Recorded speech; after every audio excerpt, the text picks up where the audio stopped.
Kasus anak putus sekolah masih terjadi di Indonesia. Padahal seharusnya negara menjamin hak pendidikan setiap anak Indonesia. Anak putus sekolah harus berjuang mendapatkan pendidikan di tengah keterbatasan ekonomi. Tak jarang banyak para pegiat pendidikan yang membantu memberi akses pendidikan. Berikut liputan Reida Pulupi. Kekurangan.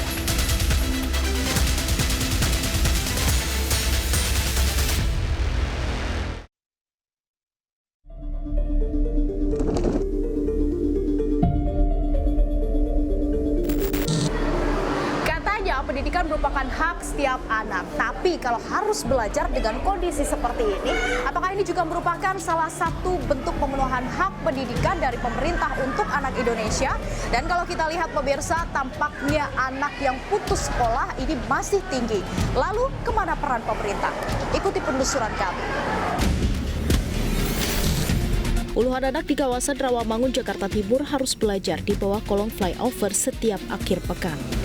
Meski dengan fasilitas seadanya, keceriaan dan semangat mereka menutupi debu serta bising kendaraan. Namun ternyata perjuangan mereka untuk bisa mendapatkan ilmu tidaklah mudah. Rumah Belajar Pelangi Nusantara yang didirikan oleh Valen pada 2014 lalu sempat nyaris diusir oleh pemerintah setempat. Tiba-tiba aku dapat surat dari Kelurahan Rawamangun untuk menyuruh aku untuk datang dan kita berdiskusi bersama dengan beberapa pejabat yang ada di situ gitu kan. Terus tembusannya itu sampai Wali Kota Jakarta Timur. Si Pak Lurahnya itu bilang gini Kak ke saya, emang kamu nggak bisa pakai air Petra, kata gitu kan, air Petra Rawamangun. Terus saya bilang gini, kalau pakai air Petra Pak gitu kan itu jaraknya lumayan 1,5 kilo gitu, kecuali Bapak punya mobil, Bapak memfasilitasi, saya mau gitu. Terus kok kamu menggunakan kata sekolah, katanya gitu kan. Loh kenapa Pak emang dengan kata sekolah? Saya bilang gitu, ada yang salah dengan kata sekolah gitu kan. Kalau misalnya anak-anak bilang, ayo kita ke komunitas rumah belajar pelangi, kayaknya panjang banget gitu ya. Terus saya bilang gini, ya kalau anak-anak itu taunya yang belajar itu ya sekolah gitu kan. Valen bercerita awalnya anak-anak ini tidak bersekolah rata-rata karena kesulitan biaya. Namun kini sebagian besar sudah mulai bersekolah meski di tengah himpitan ekonomi. Salah satunya Aisyah. Ia memaksakan diri untuk menyekolahkan anaknya meski untuk makan saja rasanya sulit. Iya, paling khawatirnya dibeli seragam aja sih Kak. Takutnya yang gede dapat swasta, yang kecil beli seragam, bentrok di biaya aja. Kalau aku pribadi karena didikan dari orang tua itu sekolah nomor 1 Kak. Karena suatu saat baik perempuan atau laki-laki kalau pasangannya lagi tidak bekerja, kita bisa gantian. Karena aku kemarin ngalamin sama suami kena pengurangan, aku yang kerja, suami yang di rumah. Ternyata kisah Valen dan Aisyah bukanlah satu-satunya di Jakarta. Di balik kemegahan gedung perkantoran di Jakarta Selatan, ada sebuah saung sederhana yang menjadi satu-satunya harapan pendidikan bagi anak-anak pemulung yang putus sekolah. Riha dengan sabar mengajarkan anak-anak berhitung hingga berusaha agar mereka bisa mengikuti program kejar paket. Kegiatannya di tahun 2012 Kak. Jadi kita ini adalah dulunya mahasiswa dari berbagai macam kampus yang ada di Jabodetabek. Kita sama-sama berbagi ilmu Kak sama anak-anak di lapak-lapak pemulung yang memang dulunya 2012 itu banyak anak-anak yang putus sekolah Kak. Kita dari mulai 2017 sampai saat ini kita ngebantu anak-anak yang putus sekolah dari mulai kesetaraan SD itu paket A Kak, lalu kesetaraan SMP itu paket B dan kesetaraan SMA itu paket C. Jadi setiap tahunnya kami membantu anak-anak yang putus sekolah untuk ujian sekolah kejar paket. Biayanya kami penggalangan dana Kak ke donatur Indonesia Hijau. Salah satunya adalah Agus. Anak laki-laki berusia 16 tahun ini awalnya sempat mengenyam bangku pendidikan hingga SMP namun drop out. Kemudian dibantu oleh Indonesia Hijau untuk mengambil program kejar paket B. Sayangnya, kini Agus terpaksa putus sekolah karena keterbatasan biaya dan membantu orang tuanya memulung.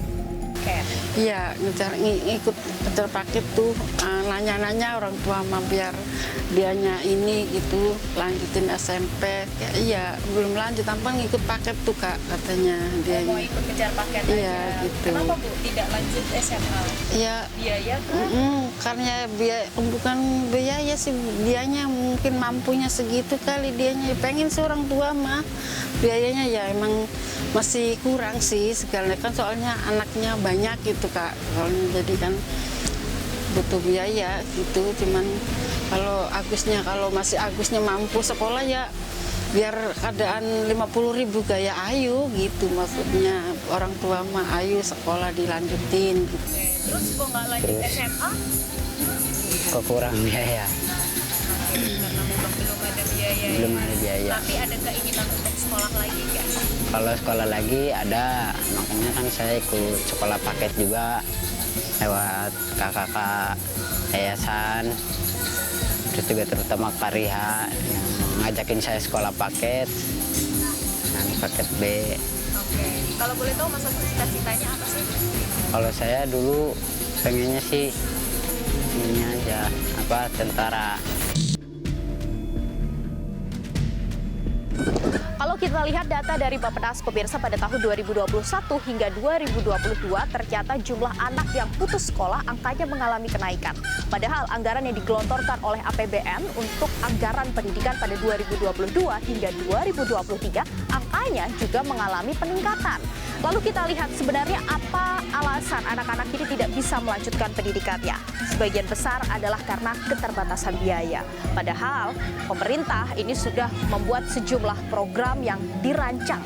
Bagaimana caranya agar anak-anak ini bisa bersekolah mulai dari zonasi, kemudian sekolah gratis. Tapi ternyata masih ada jutaan anak yang tidak bisa melanjutkan pendidikannya. Pertanyaannya, kemana peran pemerintah?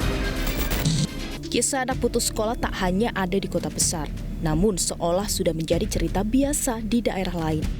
Bahkan berangkat sekolah dengan bertelanjang kaki hingga harus menyeberangi sungai pun tampaknya sudah menjadi sebuah keberuntungan, asalkan bisa mengenyam bangku sekolah.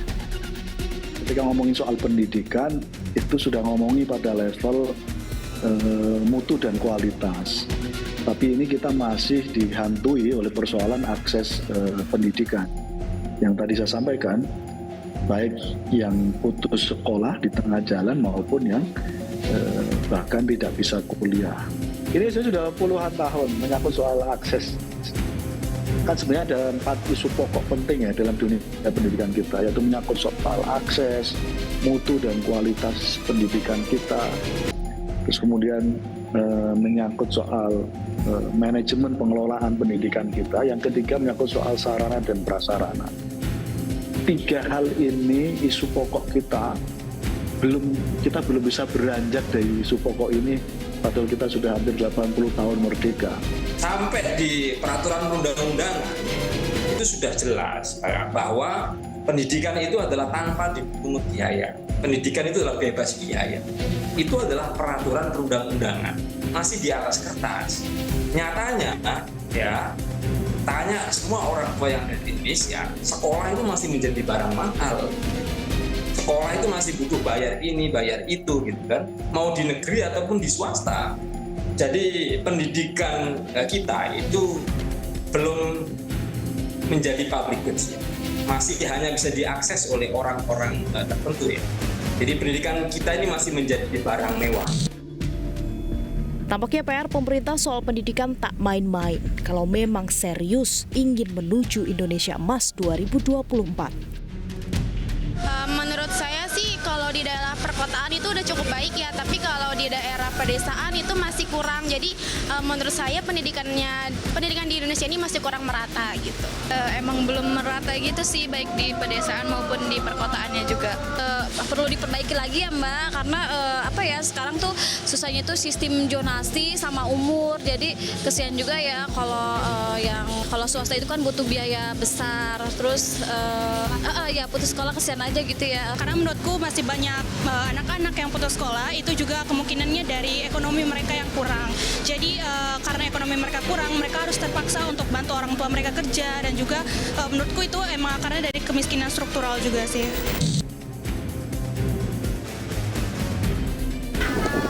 Permasalahan anak putus sekolah merupakan permasalahan yang menahun di Indonesia. Namun nyatanya masih jutaan anak Indonesia yang tidak dapat mengenyam bangku pendidikan. Bahkan yang peduli ternyata justru individu atau yayasan di luar pemerintah. Lalu pertanyaannya pemirsa, menurut Anda, kemana peran pemerintah? Dari Jakarta, Tim Liputan Metro TV. Jelajahi cara baru mendapatkan informasi. Download Metro TV Extend sekarang.